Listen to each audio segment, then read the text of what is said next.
Hey, so today let's talk about how to self-publish in 8 simple steps, and these are the steps I wish I knew before I started self-publishing, so I thought I'd share my process with you today. Let's jump in. Number 1, you got to write that book. That's right, you can't publish anything if you haven't written anything, so you got to write that book. How you choose to do it, the actual method, you might do pen to paper, you might type it on a laptop or a typewriter, maybe you want to do dictation, any way you'd like to try. Make sure you just write that book, get that first, okay, get that manuscript, first draft of a manuscript done first. That's most important. Number 2 will be, once you've got that, you got to do the edits, and that's right, the edits, because there's quite a few edits that you've got to go through. The first and probably most important one is the self-edit before you send it on to an editor. There are a few kinds of editors as well, so just make sure you're aware of that.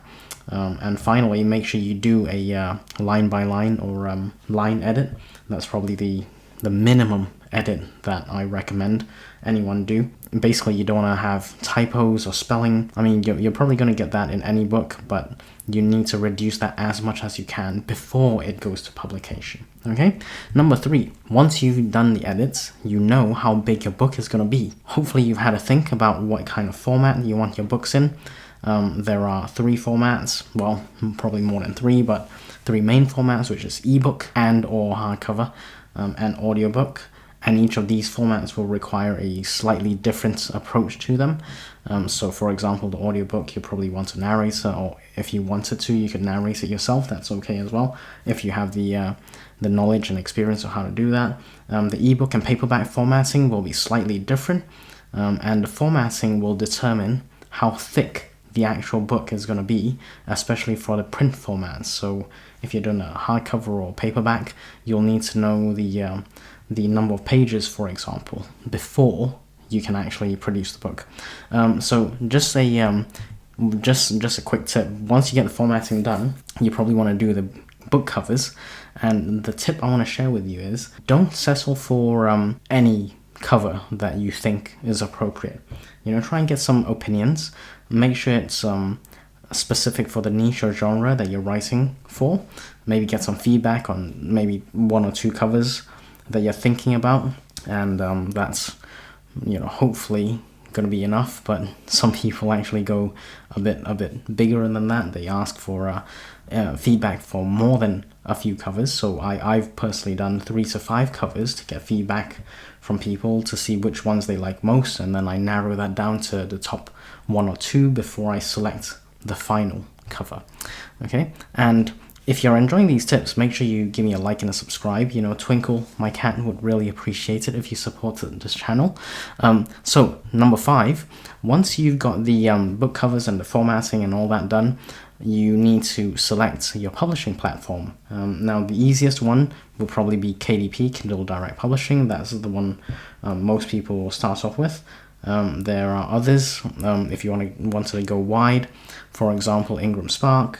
My preference personally is I use an aggregator called Drafted Digital, D2D, but that's my preference. You can even go direct to different platforms if you so wish, but just be aware there's going to be a trade-off. You got to put some time in to set up the accounts and everything and upload all your files, so that'll take a bit of time. But yeah, choose your publishing platform and then just upload to those platforms.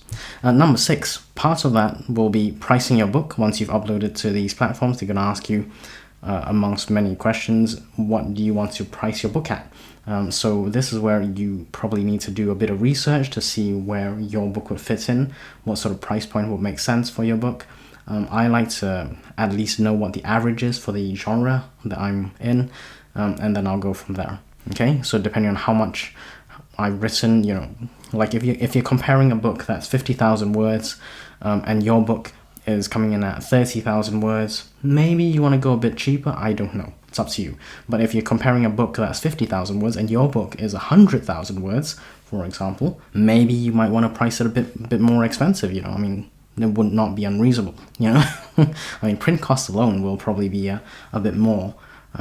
So you'll have to factor that in and make sure you're at least breaking even, if not hopefully making a profit. Okay. Number 7, once you've got all that down, it's time to publish the book. Just click publish, and hopefully you will start seeing your book propagate to different retailers, and KDP will propagate to Amazon, which is one of the biggest retailers. So that's why typically I would suggest KDP as a first port of call.